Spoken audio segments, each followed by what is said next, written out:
Well, listen, man. I guess the Cinderella run came to an end in December, Yeah. right? I mean, it was going too perfect to last. So I guess Yeah. what was the feeling for it to all to come to a halt finally? It's fucking sucks, man. Sorry for cursing, but yeah, it sucks, dude. Yeah, I mean, you think you're just gonna run through everybody, just ride off to the sunset with the belt, it'd be great. But yeah, Derek Lewis had other plans. It didn't work out. But you know what? It is what it is. I'm here now, and just picking myself up and just ready to go. Like you said, man, it was just rolling along so smooth. I do wonder. I mean, was there any point in time along the way where you're like, "This is going way easier than I thought it would"? Like, how is this Yeah, happening? yeah. After the first one, I said, "This is too. This doesn't seem right." So yeah, I mean, it was crazy to think about. To rack off all those wins, get the performance of the night wins, the bonuses and all that, and then to get shoved into the main event against Derek Lewis. It was just it's crazy to think about, man. It like going from fighting on the regional scene at CFFC, losing my title shot, getting ready for the Sean Teed fight to getting called up, and it's just like a whirlwind. And it's finally settling in after however many months. It's been close to 2 years now that that I'm finally in the UFC. I'm a UFC heavyweight, and I'm officially ranked. Fighting the best guys in the world, and it's really hit me, and it's awesome, man. It is awesome, man. All right, so let me ask you. I mean, the loss to Derek Lewis. I always wonder, especially with Yeah, heavyweights, right? Like, are yeah, there lessons? Do you go back and analyze the tape and be like, okay, here's the mistake we made, or you just yeah. go like, I'm a heavyweight and we all hit hard, and if I get caught, I'm gonna get put to sleep.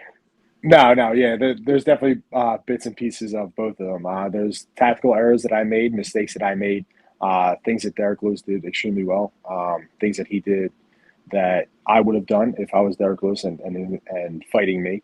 Um, I made the mistake of obviously getting backed up to the cage, not allowing my movement and my angles, and he did a phenomenal job of lulling me in the false sense of thinking that I can move when I couldn't. I thought I had more real estate behind me. I thought I had more real estate to the left and the right of me, and he shut that down real quick. But yeah, just to be more, have that more cage awareness, I guess.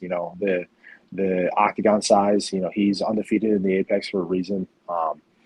And yeah, that's just another reason. He's very good at cutting off the cage and really just making you fight his fight. You're breaking news to me, man. I didn't even realize he was undefeated at the Apex. That Yeah, does make sense, though. yeah, Derek Lewis in the yeah, small octagon's a yeah, tough challenge. yeah. It's very tough, clearly, But yeah, yeah, he's undefeated in the Apex cage. So if I have to fight him again, obviously I'm gonna, ask to fight him in front of a crowd, a bigger octagon, But we'll see. We'll see where Saturday takes us, and then we'll go from there, man. That's awesome. All right, look, quick turnaround. I mean, 3 months. I was kind of a little bit surprised, honestly. I thought maybe you might want to take a little time off. Was it key to you to get back quickly, or did this just kind of come up? It really just came up. After the fight, I'm gonna be honest with you. There wasn't really any kind of. I was doing hard training. I was hard wrestling, hard jiu-jitsu, striking, hitting pads. But as far as like my body taking a beating, I limited that to very, very little. I mean, we're a team that only spars once a week. Um, Already, like some teams they'll spar like 3 times a week, whatever it is. I think that's way too much. But even with only sparring one day a week, we were still limiting the type of trauma and the type of impacts that I was taking. And that's my own personal thing. Like I'm not into the head trauma. I'm not into like losing days of what the hell's happening, or like you walk into a room and you're like, why did I come into this room? And you're like, dude, that's just I don't want any of that. So I'm taking all necessary precautions to make sure that doesn't happen. And just really just trying to be a professional with everything. So yeah, Smart man, smart man. All right, well, you're yeah, back. You're in a headlining role. yeah, I mean, I got to think that feels good, right? To know that the organization is still like, hey, you're still a main event guy. I mean, did that mean yeah. something to you? Yeah, and to be honest with you, I didn't expect to get it. I thought, I was going to get, I was going to get shunned to, the early prelims or whatever it was. I just figured I figured that's just my mentality of things. Like I worked my way up to the main event, got to the main event, I lost in the main event. All right, now you got to start all over again. And that's just what I thought was going to happen. I thought that, I was going to fight another ranked guy. I thought it was going to be another 3-round fight, and I'd be maybe on the main event. I'm sorry, the main card, or like the the number one fight on the prelim fight.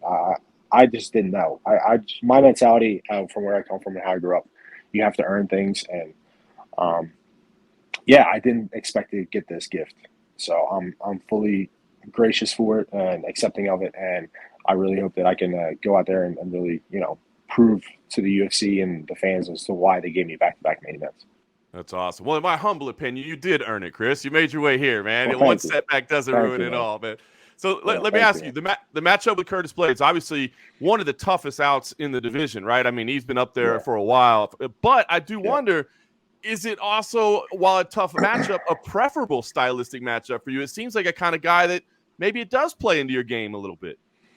We'll see. I mean, we'll see come Saturday. If he does certain things that I like, he does certain things that I don't like. So we'll see how it goes. He's a big, heavy guy. He's big on wrestling. Everyone is questioning my wrestling, my ground game. I don't want to show it off quite yet. I'm not a fool. I think that I'll be showing it off in this fight. So we'll see, man. A lot of people question my takedown defense. They take down my ability to work off my back and get back up. And I think this is the perfect fight to showcase all those things. I mean, who else better? I mean, in my opinion, I think he's the number one wrestler in the heavyweight division as far as on paper. You could argue about DC and Kane and all that all you want, but I think Curtis has the most takedowns in a fight, and I think he's got the most takedowns in heavyweight history. So it's really hard to argue against a guy like that. Yeah, no doubt about it. You'll be back in front of a crowd again. You've experienced Yeah. both, so I'm just curious. I mean, does being in front of a crowd do anything for you, or do we maybe put too much emphasis into how that impacts a fight? No, it definitely plays a major factor, and then especially if it's like your first fight, like when I fought UFC 266, that crowd and just the whole experience with everyone and walking out of the tunnel and the music hitting and everyone's freaking out. It was awesome. You have to keep everything in check.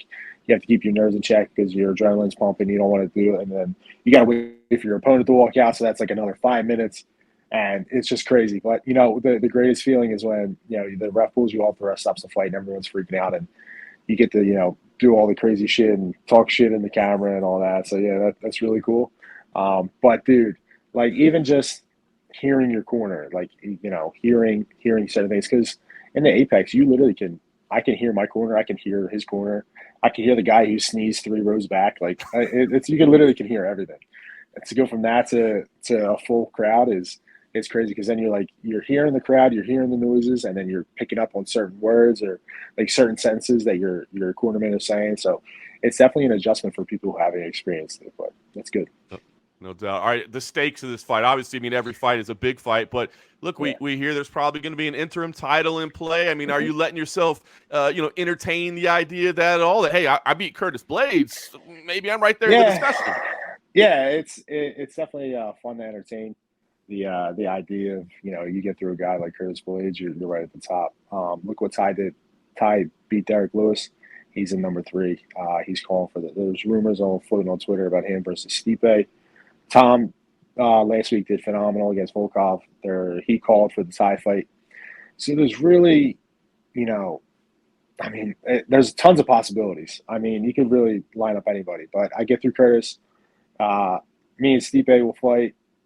Ty and Tom will fight. The winner of that gets the interim shot. Then you sprinkle in Cyril, you sprinkle in John Jones, whatever the hell he's doing, with the UFC. And then we'll see what time, what Francis decides, if they get the deal done and everyone's all happy, hunky-dory about, everyone's happy with the contracts and all that. So we'll see how he feels. I like it, man. You're out here doing matchmaking, promoting. You got the whole Yeah. thing figured out. I'm ready, baby. I'm ready. Whatever the UFC needs, I'm ready, man. When my fighting career is over, I'll gladly work for the UFC. Whatever they want. They put me in front of a camera. They want to put me behind the scenes. I'm down. That's awesome, man. Well, listen, I know you're busy, you got a ton of these, so I won't keep you too long, but big opportunity, I guess, for Yeah. you, Chris. What's the big goal here? I mean, is it just get back in the win column and put that loss behind? Is this fight about making a stake for that claim for the interim title? Is this, I mean, what is this most about for you? It's really, it's all of it. It's about, obviously getting a win again, getting a impressive win. There's no, people you can go 25 minutes and squeak out a win, and you steal rounds at the end of the round, whatever. I don't like fighting like that. I'll watch it, but I'm not a fan of it.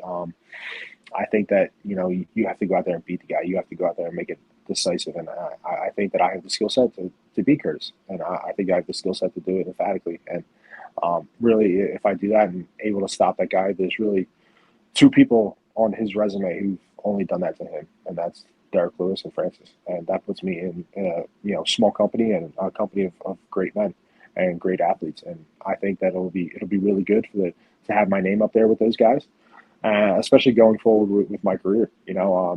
Really, I beat him. He's been at the top. He's really the only guy who hasn't really got a title shot.